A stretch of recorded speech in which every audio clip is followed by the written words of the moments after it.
Ky është helikopteri luftarak Cougar, I vetmi I këtij lloji helikopterësh të fuqishëm ushtarak të NATO-s, tashmë pjesë e forcave të armatosura shqiptare.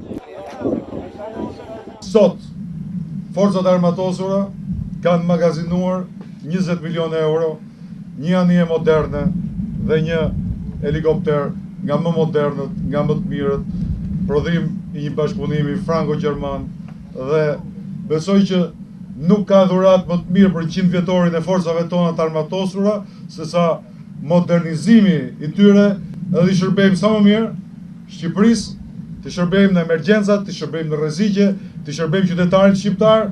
Helikopteri është shumë funksional dhe realizon misione dhe fluturime si ditën edhe natën.